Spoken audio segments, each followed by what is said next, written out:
में अनुष्ठान में कुछ ना करिए, समय की कोई पाबंदी नहीं होनी चाहिए। वो कहे जी इस दिशा में बैठना है, यहाँ होकर के आपका अनुष्ठान ठीक होगा, तो उसी तरह नहीं, यहाँ कर लो जी आप।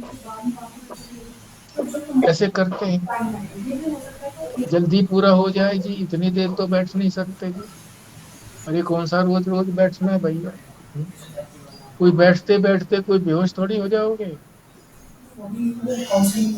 देखा है हमने, ऐसे साक्षात देखा है। धूप के अंदर धूप आ गई, छाया नहीं थी। जब शुरू किया उस वक्त छाया थी। आगे जो था वो अग्नि जल रही थी, उसमें हवन हो रहा था, घी डाला जा रहा था। किसी एक को बेहोशी आ गई, पानी वानी पिलाया, उसको कहने लगे कि इसको छाया करो छाया करो, छतरी ले आए और किया। तो जो अनुष्ठान करता था उसने कहा नहीं नहीं कुछ नहीं। तो वो एक गर्मी का वेग आया था, चला गया। तो कठिन है, इसीलिए कहा जाता है कि शास्त्र की आज्ञा का पालन करना, शास्त्र तो धर्म बताता है। कठिन है, कठिन है तभी तो फल होता है। उस कठिनता को यदि हम सहन कर लेते हैं, खुशी खुशी सहन कर लेते हैं, मन में कोई रोष नहीं होता, न समय के प्रति रोष होता, न कोई किसी ने ये आयोजन नहीं किया तो ऐसा नहीं होता, कुछ नहीं होता, करता है तो सफल ही होगा, निश्चित रूप से सफल होगा। देश का भी, यानी स्थान का भी, काल का भी, समय का भी और पात्र का भी निर्णय होना चाहिए। अपने आप को नहीं पता तो श्रेष्ठ लोगों से पूछना चाहिए कि जिससे हम अनुष्ठान करवा रहे हैं या जिसको हम दान दे रहे हैं वो कैसा व्यक्ति है, शास्त्री है, आचार्य है, कैसा है, वेदों का अध्ययन किया है या नहीं किया है। कोई पुराने जो मंदिर हैं, बिरला मंदिर है जैसे, और बड़े जो प्रसिद्ध मंदिर हैं, उनके अंदर जो पुजारी हैं वो निश्चित रूप से ब्राह्मण भी होते हैं, वेद का ज्ञान भी होता है उनको। वो करते भी रहते हैं। फिर ये नहीं देखना कि वो तो बड़े अमीर है, कार में आते हैं, नहीं देखना।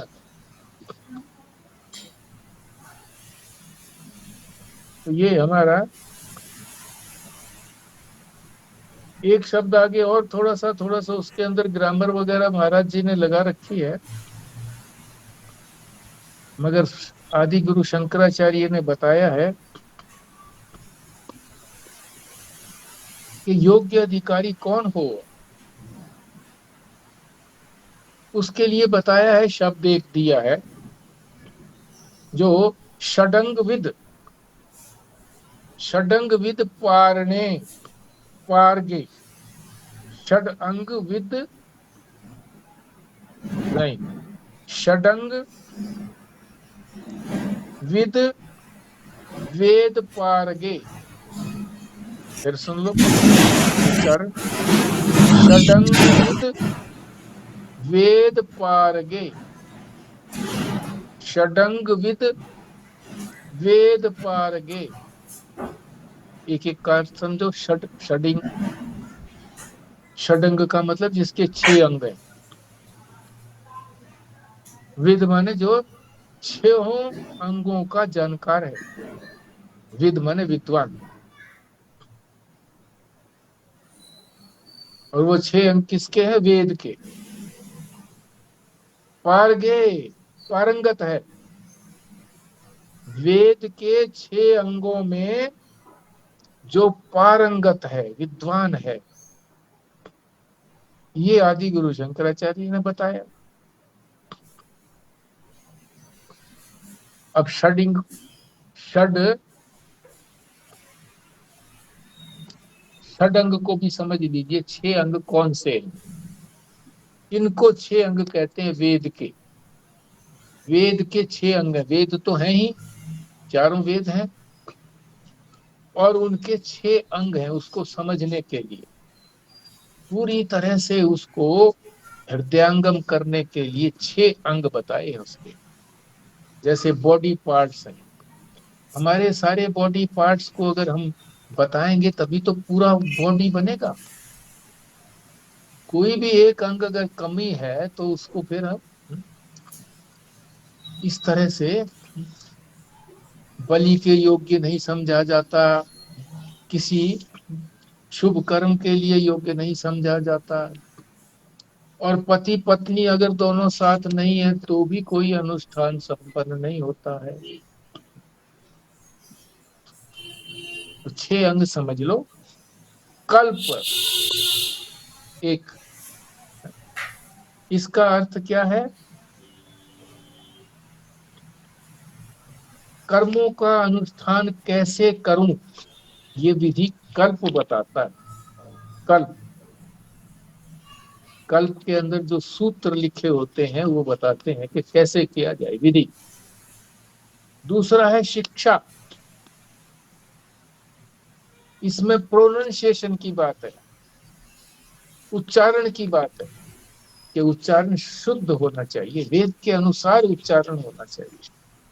उच्चारण भी और वेद की जो संकेत किया जाता है हाथों से ऊपर नीचे दाएं बाएं, कौन से वेद में किस तरह से पाठ होता है वो भी हो, इसको कहते हैं शिक्षा। तीसरा है ज्योतिष, आप जानते हैं जो भविष्य की बातों को बताता है, आगे बताता है। ज्योतिष को महाराज जी ने आंख कहा है कि ज्योतिष आंख है। आंख आगे का देख लेती है कि गड्ढा है या ठीक भूमि है, तो बच करके निकलो। तो ज्योतिष बता देता है कि आगे क्या होने वाला है, तो उसके लिए फिर पंडित जो है उसका,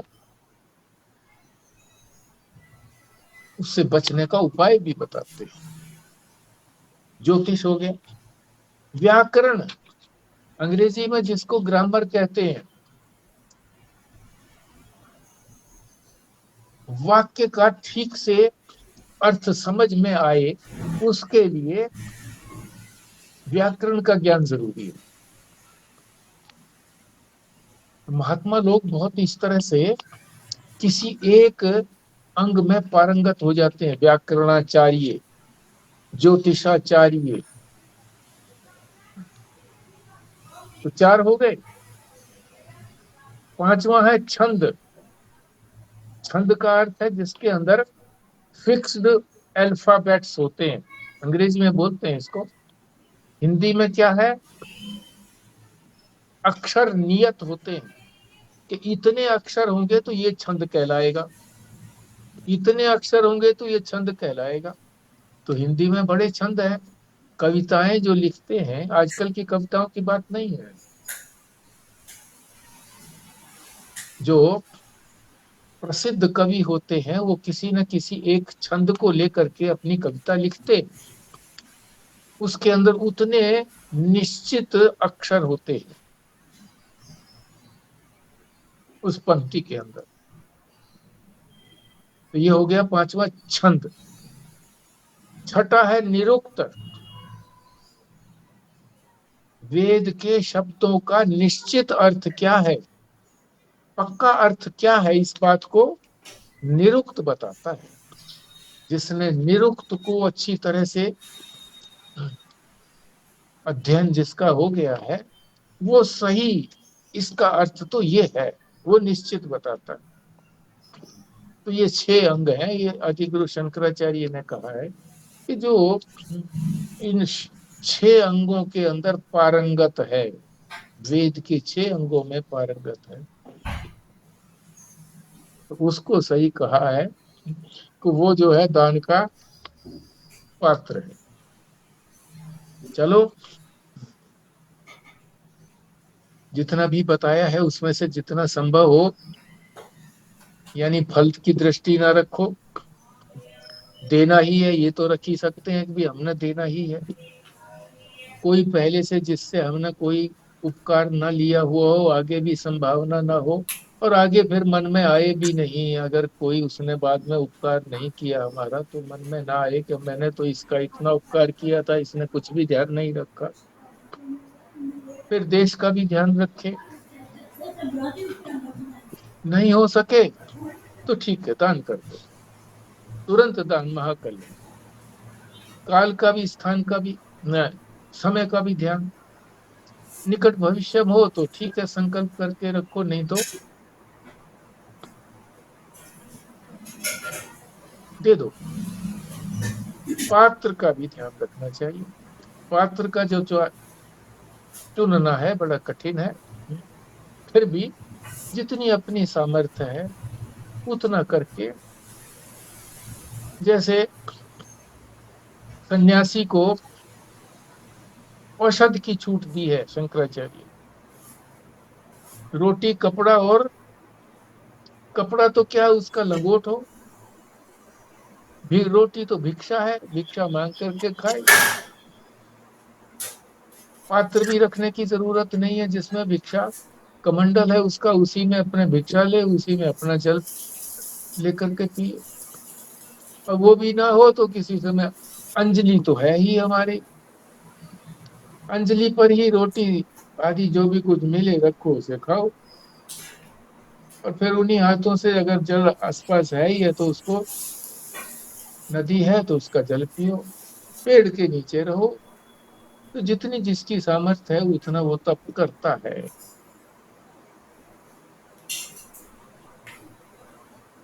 ये दान रूपी तप भी है। तो महाराज जी ने बताया था, आदिगुरु शंकराचार्य ने ही बताया था, तो फिर इन्होंने बताया कि कोई बीमारी आ गई तो जो भी स्थान में उपलब्ध हैं उनका उपयोग कर लो।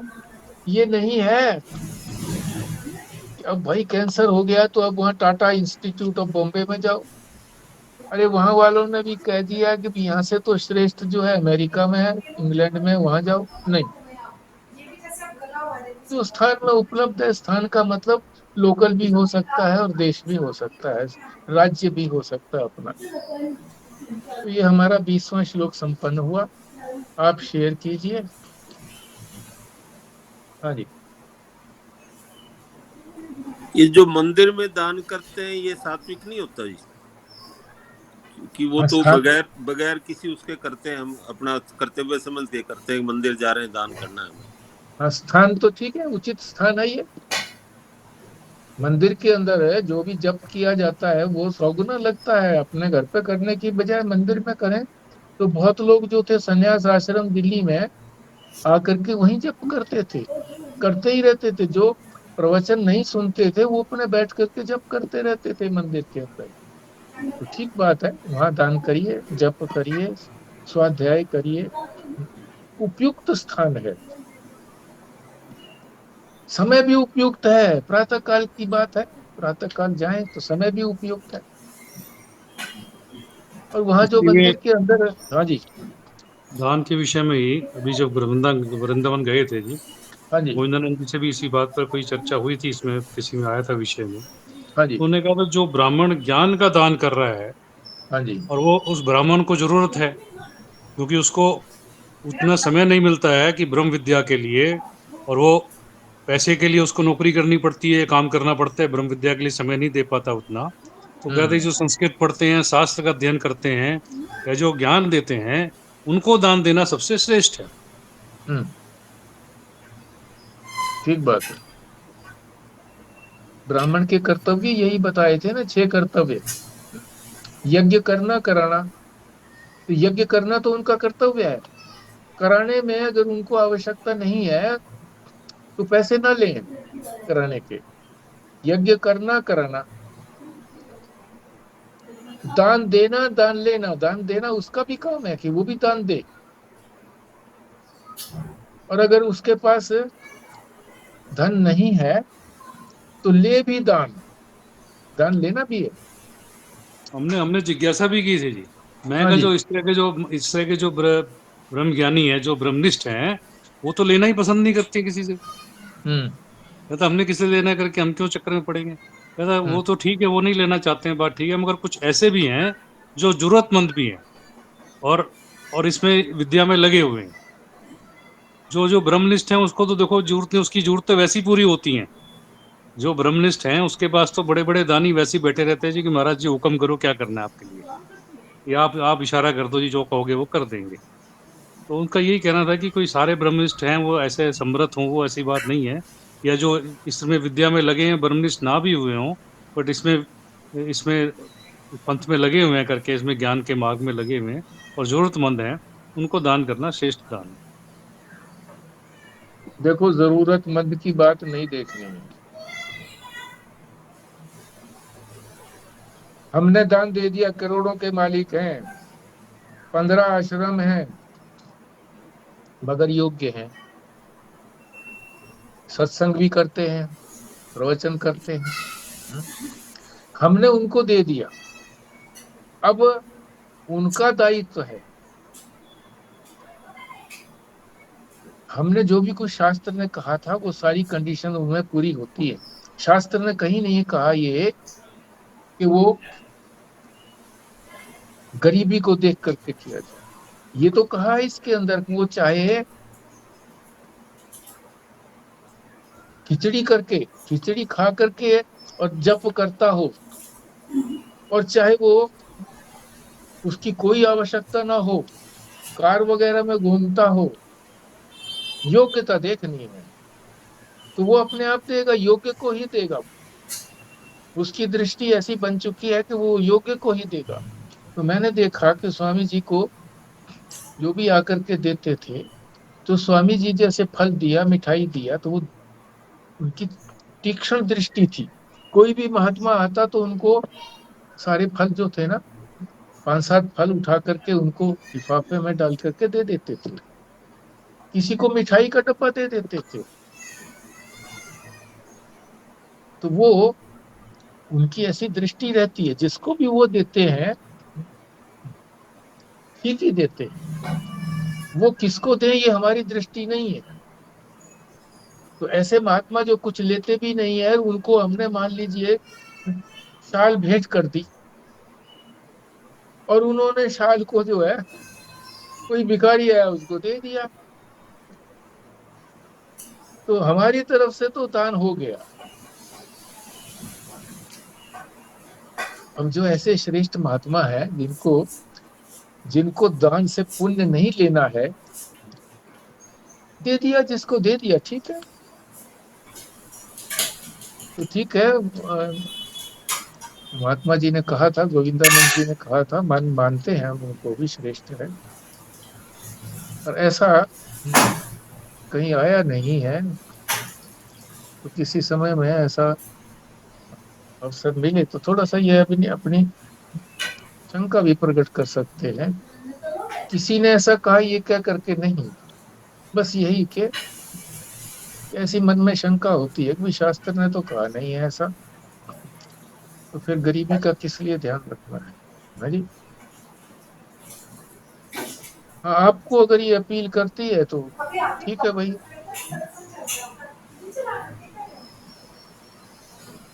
शास्त्र के अनुकूल अगर महात्मा नहीं बोलता है तो उसे सुनना भी नहीं चाहिए, ये सिद्धांत है।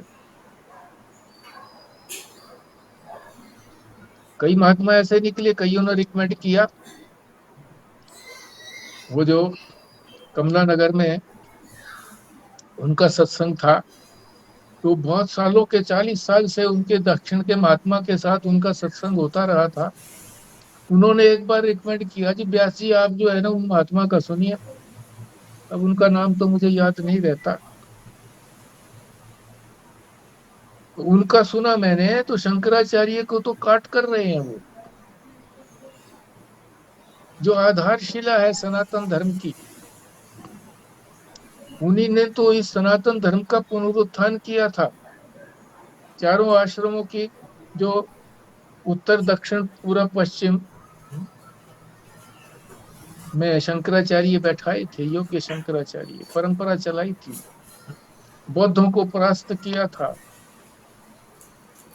और पुनरुत्थान किया था सनातन धर्म का। तो जब उनकी ये बात सुनी तो नहीं। इसी तरह से 2-4 दिन पहले मैंने आपको कहा था कि किसी एक स्थान पर मैं गया था जहाँ सुना हमने कि वो आत्मा की अनेकता बता रही है कि आत्मा एक नहीं होती। तो उनका वो समाप्त होने के बाद मैंने कह दिया कि मैं साहब आप बुरा ना माने तो मैं अब नहीं आऊंगा। तो उन्होंने कहा, आग्रह करके कहा कि क्योंकि उस दिन मैं का रूप बताया था उन्होंने, मैं का रूप, मैं को आत्मा, महात्मा तो कई बताई उन्होंने जो शास्त्र के विरुद्ध है। फिर वो कहने लगे कि कल जो है वो परमात्मा का रूप बताएंगे।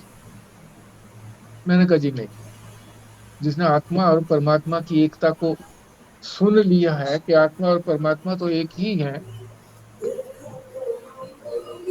तो जिसने ऐसा सुन लिया है तो वो इसको अलग अलग कैसे जानेगा। ये थोड़ा सा व्यवधान है, 1 मिनट के लिए आप क्षमा करेंगे।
हाँ जी,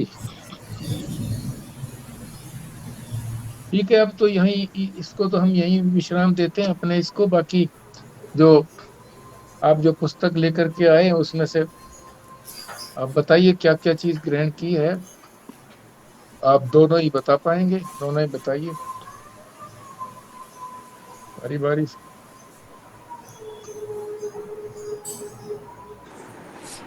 आज का विषय है जी, कैसे भी ईश्वर के साथ संबंध जोड़ें। आज का विषय ये था, कैसे भी ईश्वर के साथ संबंध जोड़ें। यानी उन्होंने कहा हुआ है जोड़ना है। जोड़ना है। हाँ, सारा बोलो, फिर पूरा वाक्य बोलो। हाँ जी, ये बोलो। ये ये टाइटल है। हाँ, ये टाइटल टाइटल है। पूरा, टाइटल पूरा बोलो ना। ये पूरा कैसे भी ईश्वर के साथ संबंध जोड़ें। अच्छा। हमारे पड़ोस में एक महात्मा थे वृंदावन में, उनको उनको सब काठिया बाबा बोलते थे। हम्म। काठ काठ की लंगोटी पहनते थे और उनके यहाँ नियम था कि जिस दिन जो भी चीज आवे उसी दिन खत्म कर दी जाए, हम्म। दूसरे दिन के लिए कुछ भी नहीं रखें। सैकड़ों साधु उनके साथ रहते थे और उनके अनुयायी भी बहुत थे। एक दिन उनके रसोइये को मन में ख्याल आया कि काठ की लंगोटी के अंदर ये गिन्नी रखते हैं और हम्म। इसलिए इसको हर समय कमर में बांधे रखते हैं। हम्म। फिर एक दिन उन्होंने उनको जहर दे दिया कि ये हम्म। जब मर जाएंगे तब हम इस लंगोटी निकाल कर ले जाएंगे।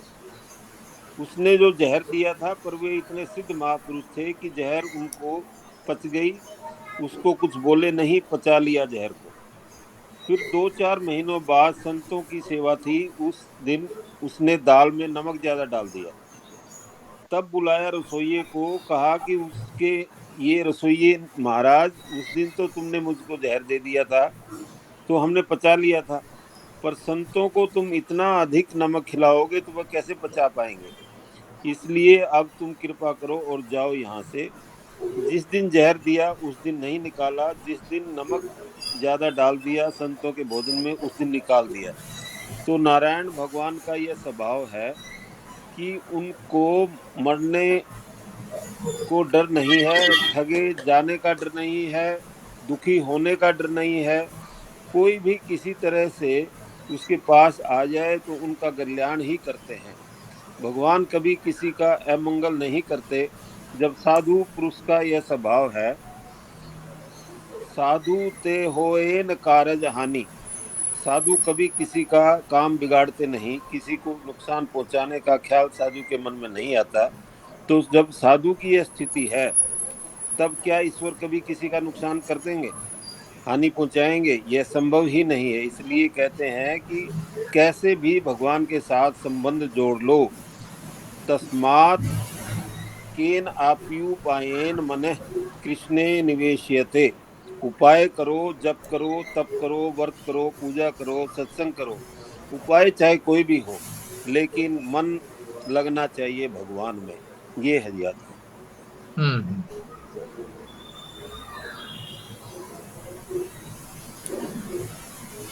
हाँ जी, बोलिए जी। और जो और जुड़े हुए हैं साधक, वो बोलिए कि जो ये शीर्षक भी। हाँ जी। सार तो आखिरी लाइन में आया जी, वो कि परमात्मा के साथ जुड़ने के लिए उपाय क्या है। उपाय यही है कि जप तप व्रत पूजा सत्संग, जो भी स्वाध्याय जितनी भी जो बता रहे हैं, इनके साथ भगवान के साथ जुड़ें।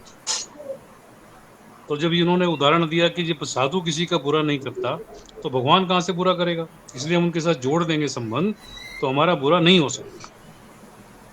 हम्म। हाँ जी, और कोई बोले?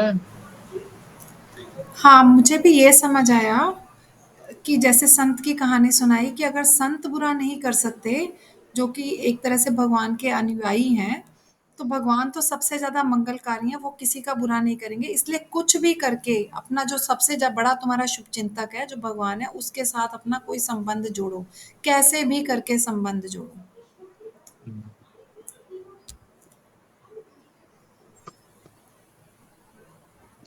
हाँ जी, और कोई बोल रहे?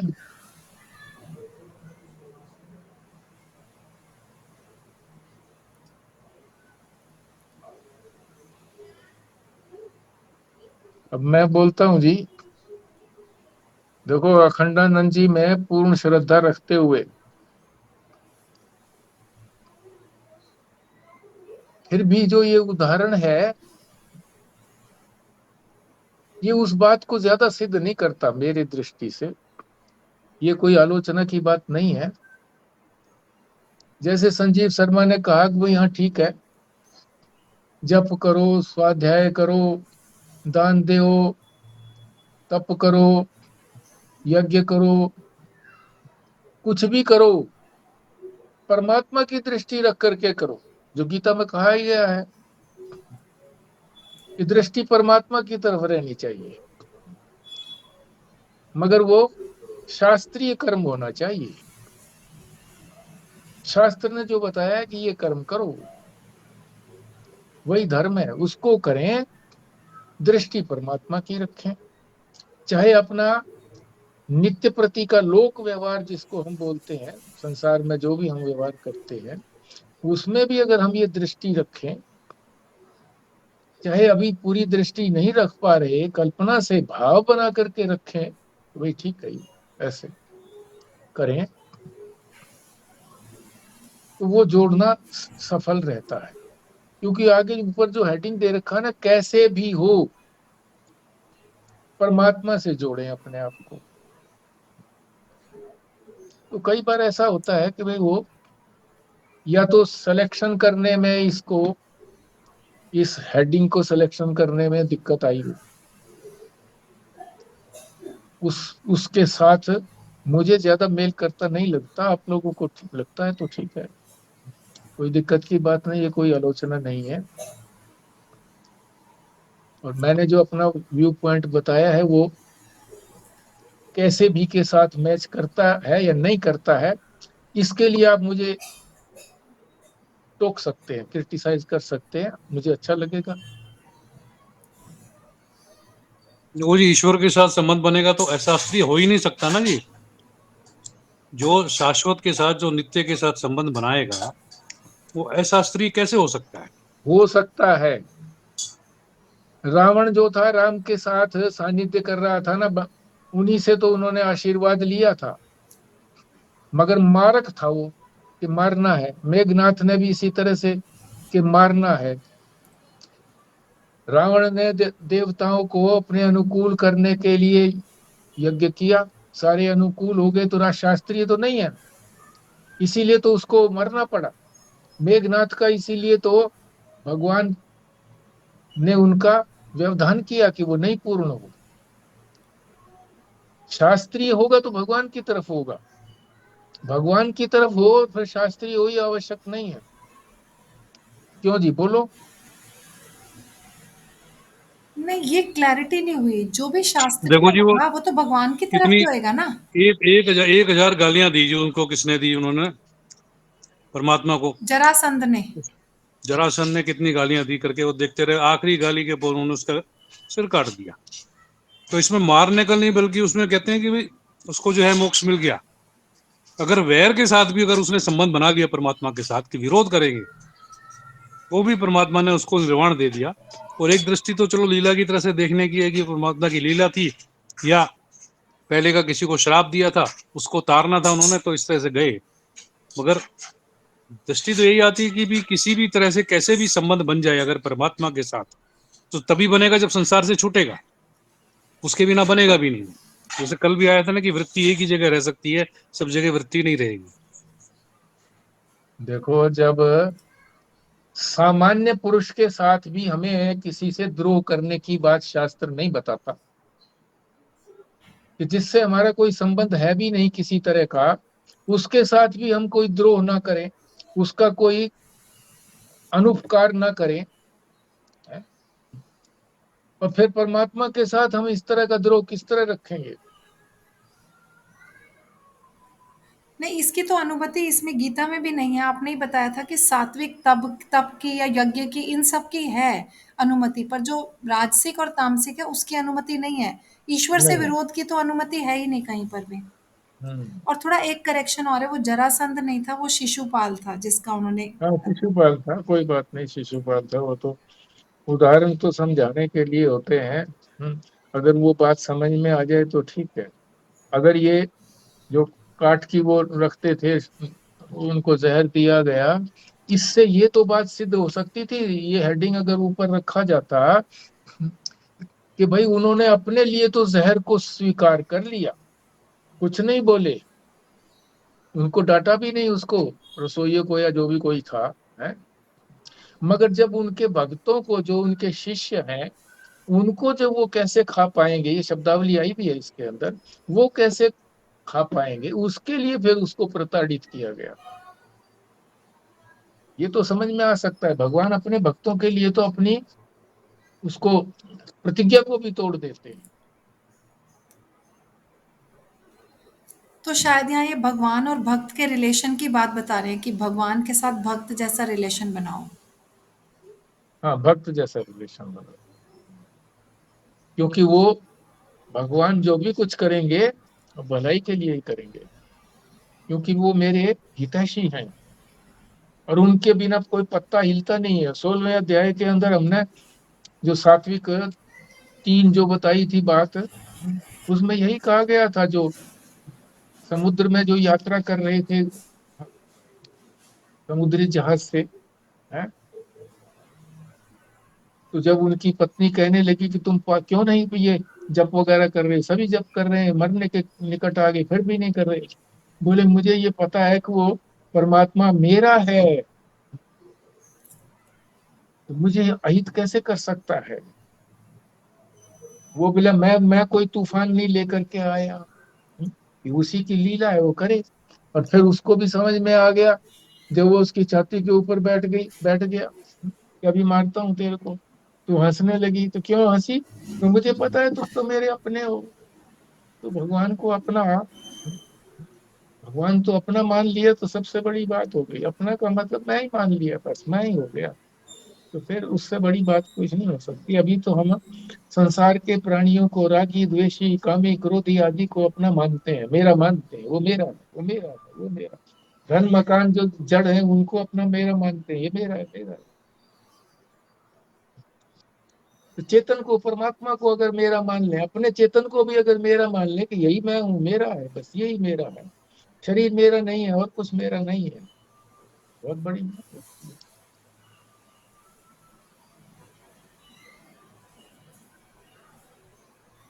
देखो इस क्रिटिसिज्म को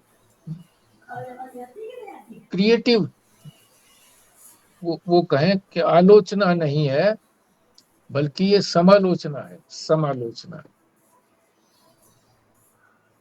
क्रिटिकल अप्रिशिएशन है पर क्रिटिकली। हाँ जी, वही कर रहे हैं जी। इसमें एक लाइन और ऐसे की आई थी, कोई भी हाँ किसी तरह से उनके पास आ जाए वो इसका कल्याण ही करते हैं। कोई हाँ, भी ये तो किसी भी ठीक है। तरह से, भगवान कभी किसी का मंगल नहीं करते हैं।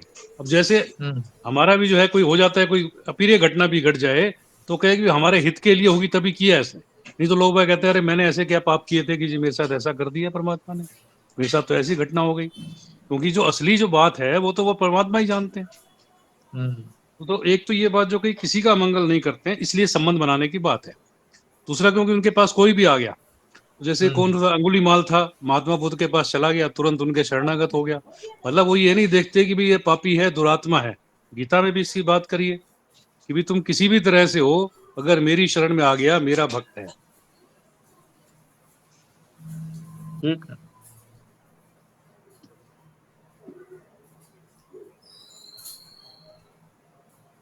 ठीक है जी, फिर पूर्णाहुति के लिए रेणु प्रसाद जी पूर्णाहुति करिए।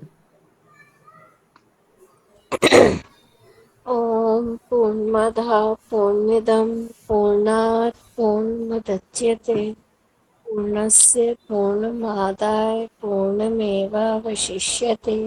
ओम शांतिः शांतिः शांतिः।